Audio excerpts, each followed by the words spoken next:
The night was supposed to be a celebration, a fresh start for both of them. He had just finished his first year of college and was back home to reunite with his family. She was about to step into adulthood, celebrating her high school graduation. Everything seemed perfect, at least on the surface. But one mistake, one night, one decision they could never take back, changed their lives forever. The truth came out in the worst way possible. Their parents' reactions weren't just anger. It wasn't just disappointment, it was complete rejection. His mother threw him out and cut him off. Her father called her the biggest disgrace of his life. And just like that, they were abandoned. With no money, no family, and a baby on the way, they had no idea what to do next. But what happened next? Nobody could have predicted. A family reunion with a dark turn. For years, their blended family had been picture perfect. His mother married her father when they were still kids, and from the outside, they looked like the ideal modern family. No fights, no drama, just a happy home with parents who loved each other and step-siblings who got along well. When he came home for summer break, it felt like a long overdue reunion. His mother was thrilled to have her son back, and her father couldn't stop bragging about how proud he was of his daughter. She had big dreams. College, a career, a bright future ahead.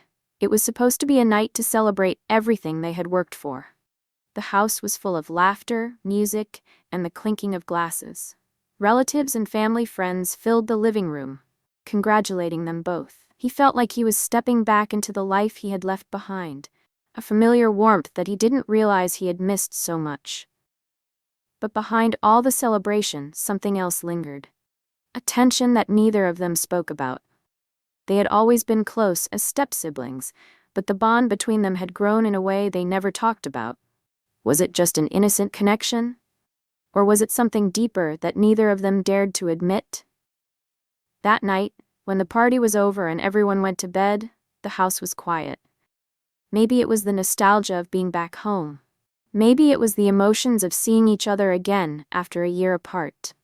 Or maybe it was something they had ignored for too long. One moment of vulnerability, one mistake that they never meant to happen. A forbidden moment that changed everything. At first, they convinced themselves it was nothing, a one-time thing, something they would never speak about again. The guilt was instant, heavy, and suffocating. But at the same time, so was the feeling that they had crossed a line that had been waiting to be crossed for years. The next morning, everything felt normal, almost like it never happened. She laughed at breakfast. He cracked jokes with their parents. The world kept spinning as if nothing had changed. But deep down, it had. Something unspoken hung in the air between them, an invisible thread that tied them together in a way neither of them could undo. They avoided each other as much as possible. He spent his time out of the house, meeting up with old friends, pretending like nothing had happened. She drowned herself in graduation plans, acting as if her life was moving forward like it was supposed to. But late at night, when the house was quiet and their thoughts had nowhere to hide, they both knew. Then, something changed. It started with little things: fatigue, dizziness, moments where she felt off. She chalked it up to stress, exhaustion from all the graduation celebrations. But when the nausea started and when it didn't stop, reality came crashing down like a tidal wave. She couldn't ignore it anymore. She needed to know. She locked herself in the bathroom, staring at the pregnancy test in her shaking hands, whispering a desperate please, no, under her breath. But when she looked down at the result, her worst fear was staring right back at her. She was pregnant. And she knew exactly who the father was. The bombshell nobody saw coming. At first, she refused to believe it. She convinced herself there had to be a mistake. Maybe the test was faulty, maybe she had read it wrong. But deep down, she knew the truth. Her body had already told her what she wasn't ready to accept. She took another test, then another. 3 different brands, 3 different results, all positive. Her hands trembled as she gripped the edge of the sink, her breath coming in sharp, panicked gasps. This wasn't happening. It couldn't be happening. She was only 18, fresh out of high school. She had her whole life ahead of her. College, career, freedom. And now, in the blink of an eye, everything had changed. Telling him was the hardest thing she had ever done. She thought about waiting, about keeping it a secret, until she could figure out a plan. But the weight of it was too much to carry alone. She called him over one evening, her heart pounding so loudly she could barely hear her own thoughts. When she finally said the words, "I'm pregnant," he didn't react at first.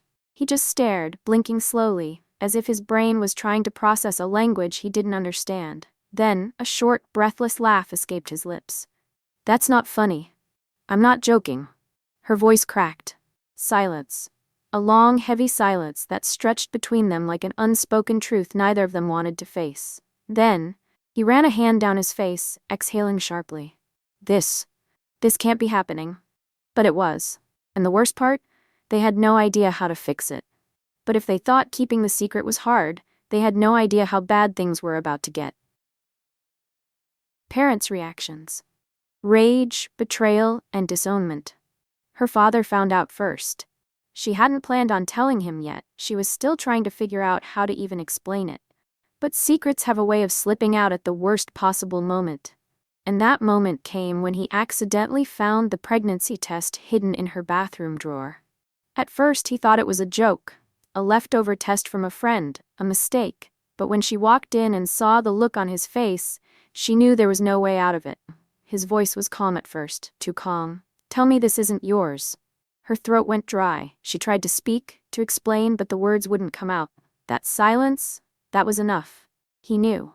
And when he did, his entire face changed, his expression twisting from shock to pure, unfiltered rage. "Ho!" His voice exploded through the house. "Who did this to you?" She flinched. She could lie. She could make up some story, name someone else, anyone else. But she was tired of running. She had to tell the truth. And when she did, her father lost it. The moment she said his name, her stepbrother's name, it was over. Her father's face turned a shade of red she had never seen before. He started yelling, pacing back and forth, his fists clenching at his sides. "You've ruined everything." His voice shook. "You are not my daughter." Meanwhile, across town, he was facing the same nightmare. His mother didn't yell, not at first. She just looked at him, eyes filled with something worse than rage. Disgust. "I gave you everything," she whispered. "I sacrificed for you. And this is what you do." He tried to explain, tried to tell her it wasn't what she thought, but she wasn't listening. She didn't want to listen. "You are dead to me." With those 5 words, she stripped him of everything. His tuition? Gone. His place to stay? Gone. The mother who had always supported him? Gone. By the end of the night, both of them were outcasts, cut off, disowned, and completely alone. The harsh reality of being cut off. Reality didn't sink in all at once. It hit them in small, painful pieces, like tiny shards of glass cutting deeper every day. The first night after being thrown out, she sat on a park bench for hours, staring at her phone, hoping her father would call. He didn't. She texted, begged for him to talk to her, but the messages were left unread. The man who had raised her, protected her, loved her, had erased her like she never existed. He wasn't doing much better. His mother had always been his rock, the one who pushed him to go to college, to chase his dreams. Now, she wouldn't even look at him. When he showed up at her house, she refused to open the door. His key no longer worked. She had changed the locks. Then came the financial reality. College was over. He couldn't afford tuition on his own. The scholarship he had wasn't enough, and without his mother's support, he was forced to drop out. The dream he had worked for his entire life? Gone in an instant. She had it just as bad. College had been her future, the thing her father had promised to pay for since she was a little girl. Now she had nothing. She had spent her whole life preparing for a future that no longer existed. And then, there was the baby. Every doctor's visit, every ultrasound, every reminder that a new life was growing inside her, it should have been beautiful. But instead, it felt like a ticking time bomb. Every kick reminded her of the life she was about to bring into the world, a life she had no idea how to take care of. The world had turned its back on them. They were young, broke, and completely alone. And for the first time they started to wonder, had they made the biggest mistake of their lives? Facing the world alone. The first few weeks were pure survival. Every day felt like an uphill battle, and every night ended with the same terrifying question: how much longer could they last? She applied for jobs everywhere, but nobody wanted to hire a pregnant teenager with no experience. Every rejection stung, but the worst part was the judgment. The way managers would glance at her stomach, then back at her, their polite smiles turning cold. "We'll call you." They never did. He took whatever work he could find, mowing lawns, stocking shelves, even working night shifts at a gas station just to afford a cheap motel room. The hours were brutal, the pay barely enough to cover food.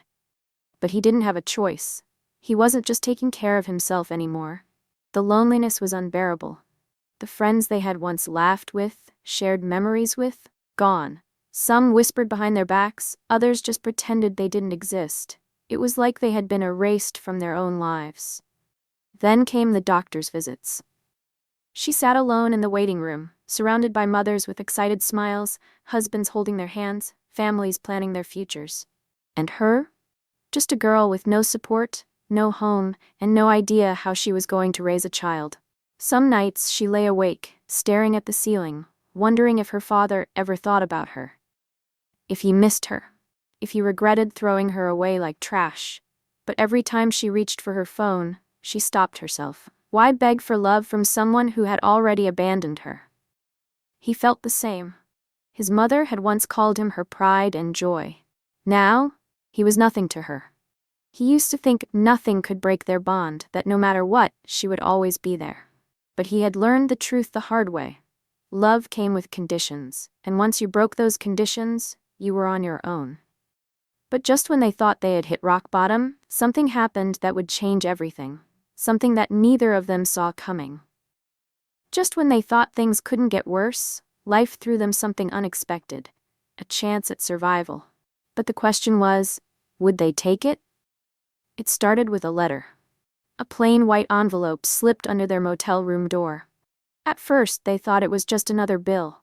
Another reminder of everything they couldn't afford. But when she opened it, her hands started to shake. It was from her grandmother. She hadn't spoken to her in years. Her father had always kept their family at a distance, and after the scandal, she assumed everyone had turned against her. But inside the envelope was something that made her heart race. A handwritten note, and a check big enough to cover months of rent. The note was simple. "No matter what your father says, you are still my granddaughter, and that baby deserves a chance." For the first time in weeks, hope flickered inside her. Maybe they weren't completely alone. Maybe, just maybe, someone still cared. But it didn't stop there. That same week, he got a phone call. An old professor from college had heard what happened. He didn't offer sympathy. He didn't offer apologies. Instead, he offered a job. It wasn't much, just an assistant position at a construction company, but it was steady work, something to keep him on his feet. For the first time in months, they had options. A way out. But the real question wasn't whether they could rebuild their lives. It was whether they could survive the weight of everything they had lost. Because even with a second chance, one thing was still uncertain. Were they strong enough to face the road ahead? The first few months of their new life were a battle, but at least now, they had a fighting chance.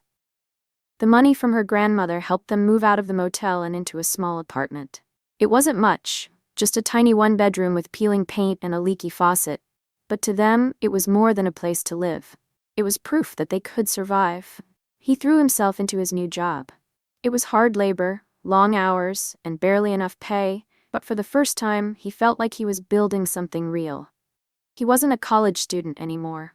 He wasn't his mother's golden child. He was a man trying to provide for his future family. She spent her days preparing for the baby. The fear hadn't gone away. It probably never would.